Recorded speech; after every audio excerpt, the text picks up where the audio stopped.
जय हिंद दोस्तों। आज मैं आपके बीच भारत की राज्य व्यवस्था यानी कि पॉलिटी का एक इम्पॉर्टेंट टॉपिक लेके आया हूँ। इसमें जो है हम भारतीय संविधान के कुछ महत्वपूर्ण अनुच्छेदों को देखेंगे। आप जो है वीडियो को 1 से 2 बार ज़रूर देखें ताकि आपको हमेशा के लिए याद हो जाए। और इन्हीं आर्टिकल के बीच यानी इन्हीं अनुच्छेदों से आपका जो है एग्जाम में प्रश्न रहेंगे। तो हम शुरू करते हैं। अनुच्छेद 1 जो है यह संघ का नाम और राज्य क्षेत्र कहता है। उसके बाद जो इम्पोर्टेंट है वो है अनुच्छेद 3। यह है नए राज्यों का निर्माण और वर्तमान राज्यों के क्षेत्रों, सीमाओं या नामों में परिवर्तन, यानी कि इनका नाम वगैरह सब बदल सकते हैं। और ये इसी के तहत जो आप देखे होंगे कि राज्यों का निर्माण के तहत ही तेलंगाना का निर्माण हुआ है, चाहे बिहार से झारखंड अलग हुआ हो। तो आप इसको ध्यान में रखेंगे। उसके बाद जो हमारा इम्पोर्टेंट आर्टिकल है वो है 13। 13 आर्टिकल में जो है मूल अधिकारों को असंगत या उनका अल्पीकरण करने वाली विधियां शून्य होगी। तो इसमें जो कहता है 13 को अगर सिंपल भाषा में समझे तो कि सुप्रीम कोर्ट और जो है आपका हाई कोर्ट, इसको शक्ति मिली हुई है। सुप्रीम कोर्ट को अनुच्छेद 32 के तहत और हाई कोर्ट को 226 के तहत शक्ति मिली है कि अगर फंडामेंटल राइट जो है कहीं भी हनन हो रहा है तो वो उस पर संज्ञान ले सकते हैं।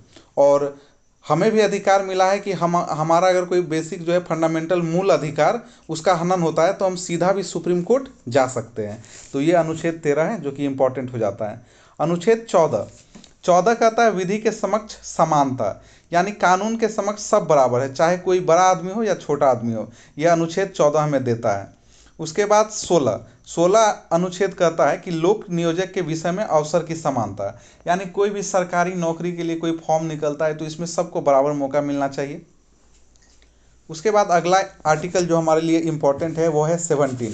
17 में कहता है अप्रेयसिता का अंत, यानी कि छुआछूत, अनटचेबिलिटी, इस तरह के कोई भी चीज़ जो है इस पर पूरी तरह इसका अंत, यह हमें आर्टिकल 17 के तहत मिलता है अधिकार। अब हमारा जो है आर्टिकल 19, यह भी काफ़ी इम्पोर्टेंट आर्टिकल है।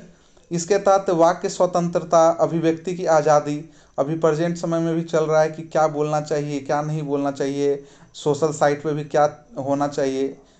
तो ये हमारा जो जितना भी है स्वतंत्रता, जो वाक्य स्वतंत्रता है, चाहे वो प्रेस का हो, यह सभी हमें 19 आर्टिकल के तहत अधिकार मिलता है।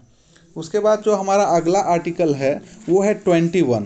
यह आर्टिकल बोलता है प्राण और दैहिक स्वतंत्रता। और इस आर्टिकल के बारे में मैं कहूँगा कि इसको आप ज़रूर ध्यान रखें।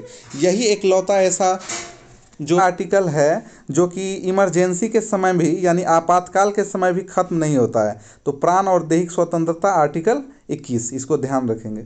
उसके बाद जो इम्पोर्टेंट है वो है 21 में ही क, और यह 21 क बोलता है प्राथमिक शिक्षा का अधिकार।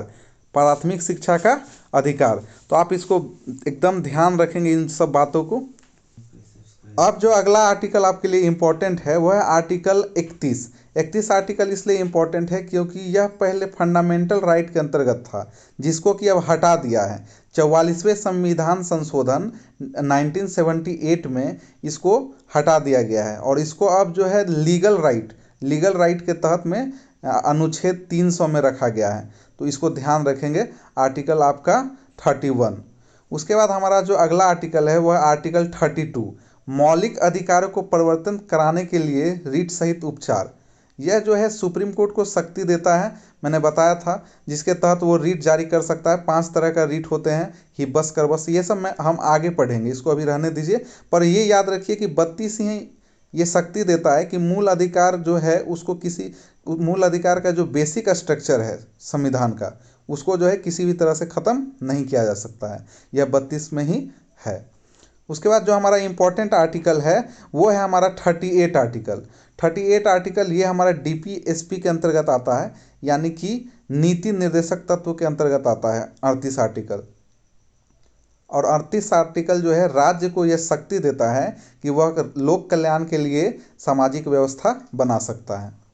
उसके बाद हमारा अगला आर्टिकल है वो है 40, और ये एग्जाम में इससे क्वेश्चन पूछते हैं 40 आर्टिकल को, तो आप जरूर याद रखेंगे। यह है ग्राम पंचायतों का संगठन, तो ये इंपॉर्टेंट हो जाता है। उसके बाद हमारा अगला आर्टिकल है वो है 44। यह है नागरिकों के लिए एक समान नागरिक संहिता, यानी यूनिफॉर्म सिविल कोड। तो 44 को ध्यान रखेंगे। उसके बाद 45 जो आर्टिकल है यह है 6 वर्ष से कम आयु वाले बच्चों के लिए निःशुल्क एवं अनिवार्य शिक्षा, यानी कि 6 जो छोटे बच्चे होते हैं, यानी 1 साल से 5 साल तक के जो छोटे बच्चे होते हैं उनके लिए निःशुल्क और अनिवार्य शिक्षा। उसके बाद जो हमारा 46वां आर्टिकल है वो है अनुसूचित जनजातियाँ, अनुसूचित जातियाँ और कमजोर वर्ग जो होते हैं उनके लिए शिक्षा और अर्थ संबंधी हितों की अभिवृद्धि, यानी सरकार कुछ ऐसा नियम बना सकता है कि उनके लिए स्पेशल शिक्षा का प्रोग्राम, ये सब 46 में है। उसके बाद हमारा इम्पोर्टेंट आर्टिकल है वो है 50, अनुच्छेद 50। इसमें है कार्यपालिका से न्यायपालिका का पृथकीकरण। कहने का मतलब है कि कार्यपालिका जो है और न्यायपालिका वो एक दूसरे से सेपरेट रहेंगे, अलग रहेंगे, और न्यायपालिका पूर्णतः स्वतंत्र रहेगा। तो ये हमारा अनुच्छेद 50 बोलता है। उसके बाद जो हमारा अगला आर्टिकल है वो है 51। तो अनुच्छेद जो 51 है वो है अंतर्राष्ट्रीय शांति और सुरक्षा की अभिवृद्धि, यानी हमारा जो है विदेश के जो देश हैं उनसे हमारा जो कैसा रिलेशन रहेगा, उनके हमारा आंतरिक सुरक्षा, इन सभी पे चर्चा किया गया है 51 अनुच्छेद में। उसके बाद हमारा 51 में ही एक और जरूरी हो जाता है 51 का क अनुच्छेद में कहता है मौलिक कर्तव्य, हमारा फंडामेंटल ड्यूटीज़, और यह जो है यूएसएसआर से लिया गया है, इसको भी ध्यान में रखेंगे। उसके बाद हमारा जो अगला आर्टिकल है वो काफ़ी इम्पोर्टेंट है, वो है 72। यह जो है राष्ट्रपति को एक शक्ति देती है, जिसके तहत जो है इसके तहत जो है राष्ट्रपति को शक्ति है कि अगर किसी को फांसी मिला हुआ है तो राष्ट्रपति जी चाहेंगे तो उसको उम्र कैद में बदल सकते हैं, या किसी को मान लीजिए 20 साल का सज़ा मिला है, राष्ट्रपति चाहेंगे तो उसको जो सज़ा है कुछ कम करवा सकते हैं। तो ये जो है स्पेशल शक्ति राष्ट्रपति का है। तो अनुच्छेद 72 जो है ये राष्ट्रपति की शक्ति है, क्षमा याचना की शक्ति, जिससे राष्ट्रपति किसी का सज़ा कम कर सकते हैं या उसे क्षमा कर सकते हैं। अब जो हमारा अगला इम्पोर्टेंट आर्टिकल है वो है 74। तो आर्टिकल 74 कहता है कि राष्ट्रपति को सहायता और सलाह देने के लिए मंत्रिपरिषद होगा। जैसे कि मान लीजिए जो कोई भी पार्टी जीत के आई, जैसे अभी बीजेपी जीत के आई हैं, तो उन जीते हुए में से लगभग 15% जो है 15% जो है लोगों को मंत्रिपरिषद में रखा जाता है, जो कि राष्ट्रपति को सलाह देते हैं। तो ये हमारा आज का इम्पोर्टेंट आर्टिकल था, कुछ जो कि एग्जाम में बहुत ही ज़रूरी है हमारे लिए, कि एग्ज़ाम में आता ही है इससे क्वेश्चन। इस तरह के 2 और वीडियो आएंगे, ये टोटल 3 वीडियो को अगर आप देख लेते हैं और इसको ध्यान से याद रखते हैं तो आपका जो है एग्ज़ाम में अनुच्छेद से प्रश्न नहीं छूटेंगे। धन्यवाद।